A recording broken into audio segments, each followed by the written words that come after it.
Back with some more Pillars of Eternity. Okay, so I think we do want to talk to. Let's see, where were you? Map. There you were. Down here. Just to make sure there's nothing we missed, because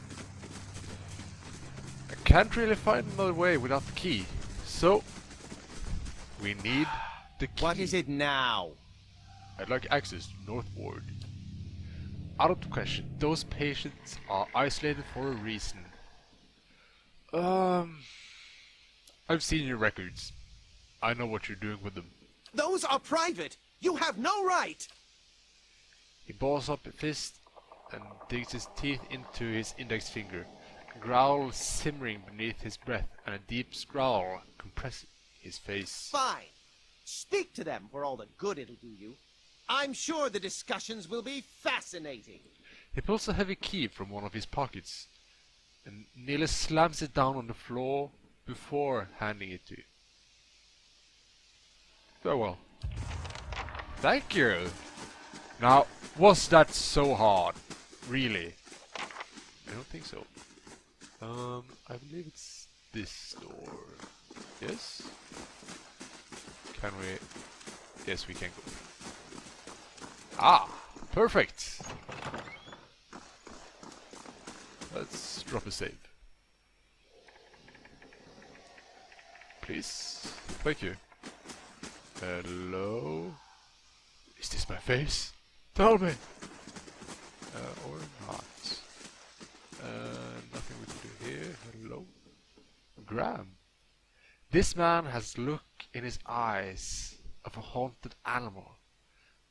And at your approach, he staggers backward to the far corner of his cell, halfway, appearing as though he would climb the walls if it would get him further away from you. He cries out, a bizarre primal utterance like nothing you've ever heard.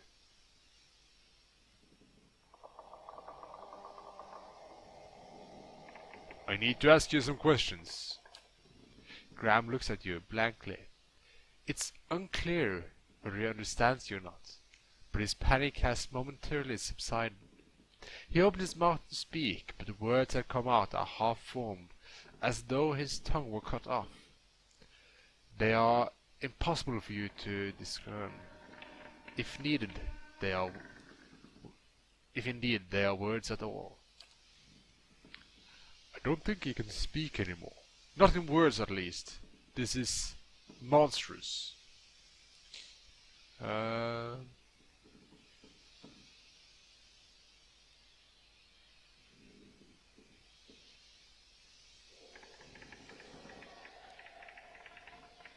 There are things I need to know from you. I'm going to learn them, whether or not you can speak.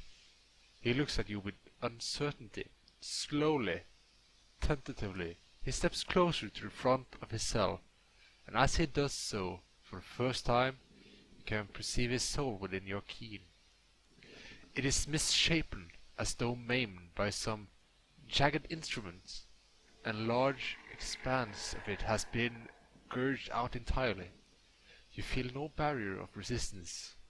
If you want to, you could look further into Graham's soul. Yes, let's peer into his soul.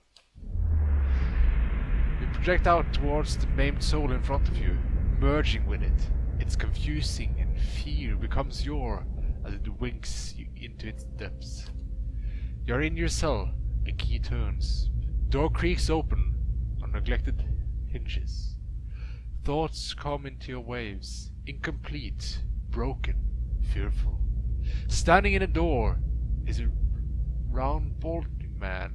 His upper teeth and pointed nose reminds you of a rat. He beckons, apologetic. You don't want to go anything else. In your mind is a single word, and the word is no. But it dissolves before it can reach your lips. You're pressed against the back wall, cornered, you cry out. In darkness, you fight against unseen restraints. You cannot move your arms or legs. The man walks into the room carrying a lit candle. Its meager flame casting long shadows across the books and machinery.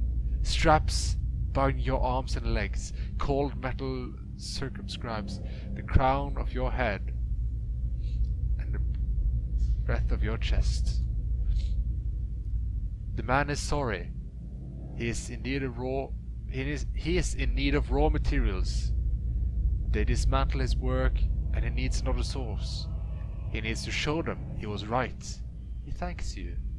Then he turns a knob and you feel yourself begin to crack from within, and you can feel pieces of you torn away, like having your inside chewed by a horde of rats, and you are screaming, a scream you can barely hear. Continue. Another night, heavy footsteps outside the door, coming for you. You look through a slit in your door.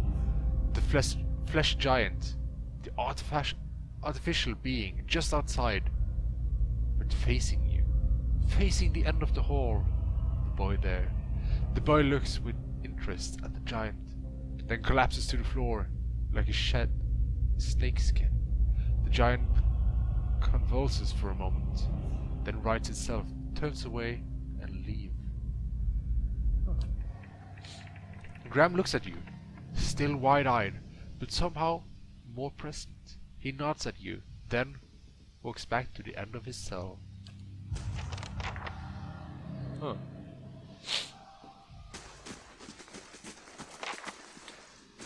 Are there anyone on the right side we can talk to? Thundering skies, raining of blood, innocent must drown. Thank you. These poor people. This isn't the treatment that they were promised upstairs by the cushioned seats and lush carpets. Is that the cure for soul sickness? To be thrown into a cell and subjected to the whims of your captor?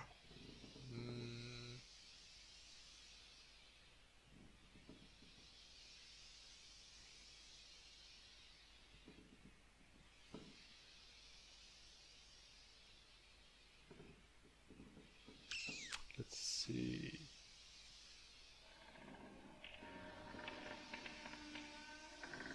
These are lunatics. At least here they serve some purpose. Connor glanced at you. Do you see purpose in this? This all seems aimless to me. In this light, experiments for their own sake. And here's the source of all that knowledge you were so giddy about. He grimaces. It is one thing to be told as much, another to see it yourself. Let's be on our way. This place gnaws at my soul. Hello? A willowy, insolent boy stands in the center of his cell. Gawkish and stop-shouldered, he stares straight ahead. The occasional blink is only movement, and it is unclear whether he registrates your presence at all behind his glossy, dull-like eyes. In this state, the barrier between your soul and his are thin and porous, easily bypassed, if you should wish it. Yeah.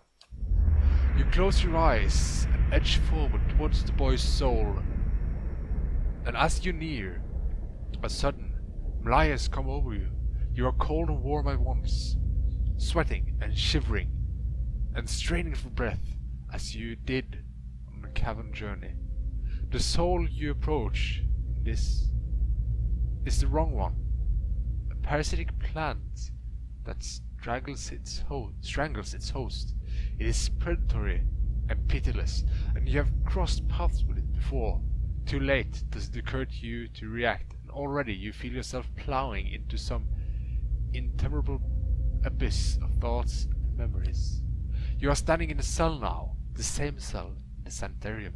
The halls are moonlit and empty, and you are waiting. At the far end of the ward, the door opens, revealing a flesh golem in silhouette beneath the stony archway. It makes its usual round, the same stops every time. It's misbegotten child of the potent creature. When the construct is closed, you coil yourself up and spring forward, passing out of the boy's body as though it were a membrane. You can sense his body behind you, collapsing to the floor, a puppet whose strings are cut. You're rushing towards the golem now, bodiless as a gust of wind. Quickly, you think to yourself, quickly, and you feel the strength hemorrhaging from your soul as you dart towards the makeshift abomination. You pass into the golem's shell and overtakes the soul implanted within, encircling it, suppressing it. And contained in this new vessel, you are strong again.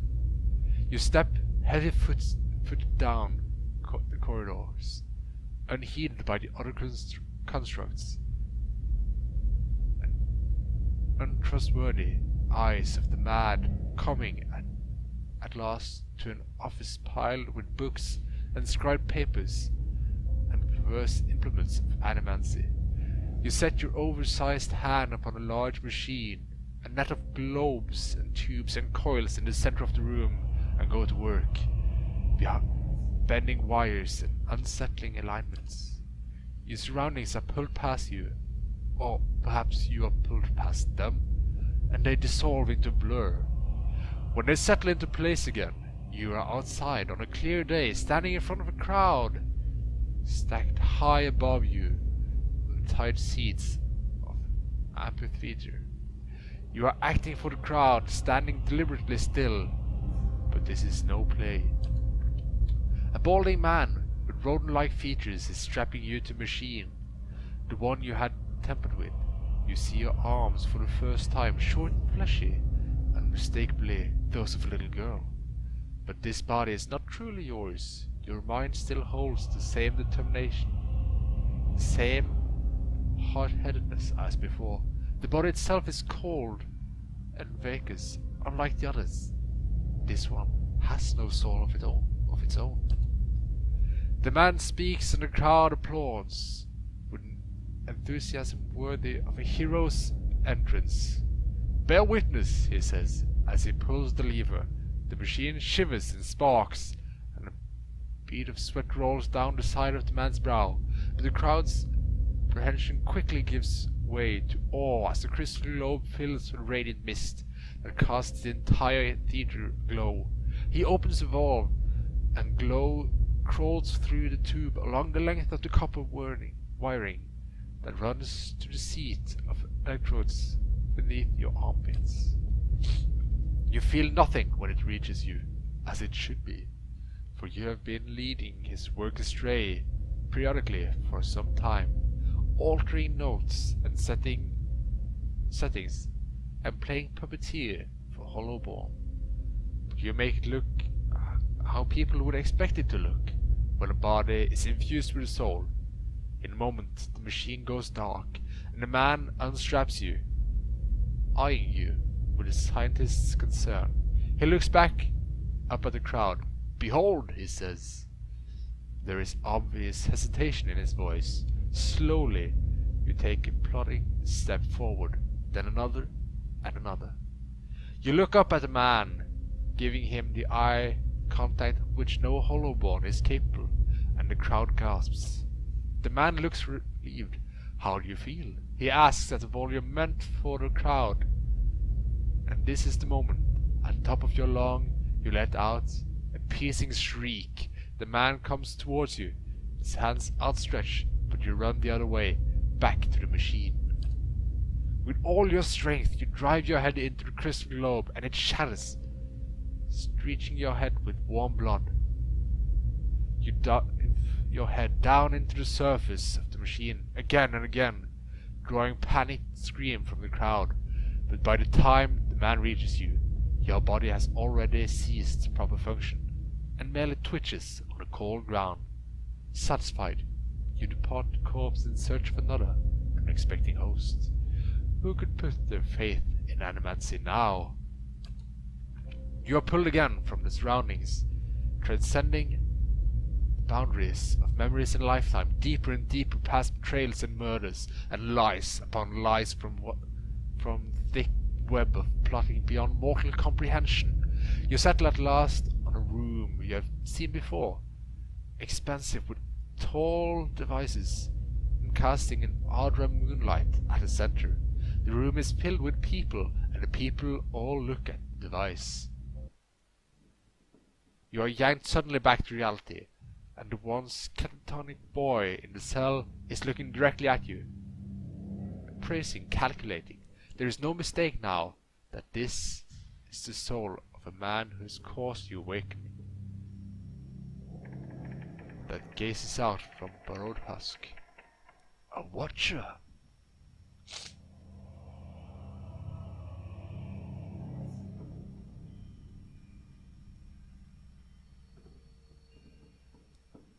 Not just a watcher, someone who will break your frail little legs if yours if you don't do exactly what I tell you. Is that so?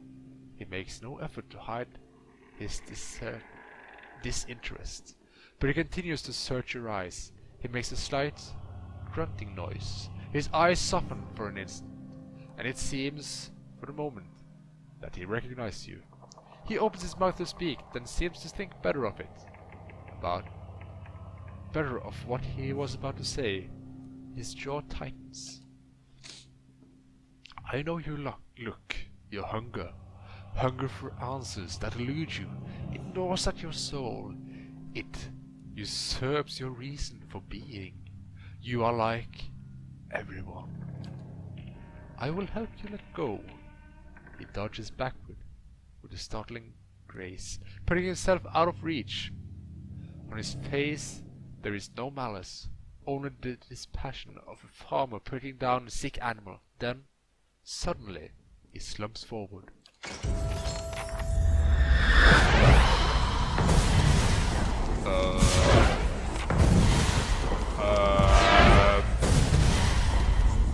Okay.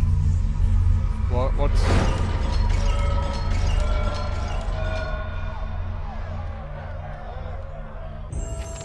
Okay.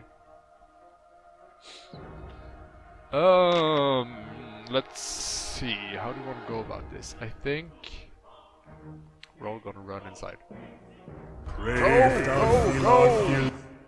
And we're gonna block this hallway like so. Just get out of the way, please. Okay, so you can go over here. You can stand behind here. All of you are going to shoot through the door. Okay, Wolfie. Why don't you get up like so? Nice. Okay. So, we are going to just throw this one in here. Like so. Go, go, go. Nice. Why don't you focus on the flesh constructs? Throw one more of these in here. Oh, nice. And we can get some. Let's see. I think we'll get some skeletons in here. Nice. Why don't we give a bit more space for fruit? Like so. And then all of you can attack the flesh construct. Hey. So, nice. Aloth.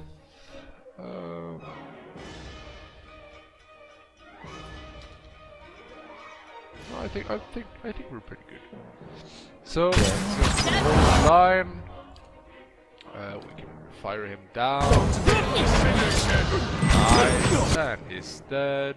That was not precisely what we wanted, but that's okay. Take down these flesh. No, that's crazy patience. The flesh constructs. Yes. And you're also going to do that. Nice. So, is immune to the arrows, I think. Let's see. Charm, confusion, daze, frightened person seen terrified and unconscious. Maybe not then. So you can keep on focusing. Settle! Nice, nice, doing some good damage. I think we just... No, we're gonna wait for the flesh construct. Keep on, take them down. You can get this here. Nice. And take this and nice. Oh, what happened to you? As you wish. Level up! Perfect! And I don't think I'm not going anywhere like this. No, you're of course not. But we are going to end it here, folks. So thank you all for watching, and I'll see you next time. Thanks for watching, folks.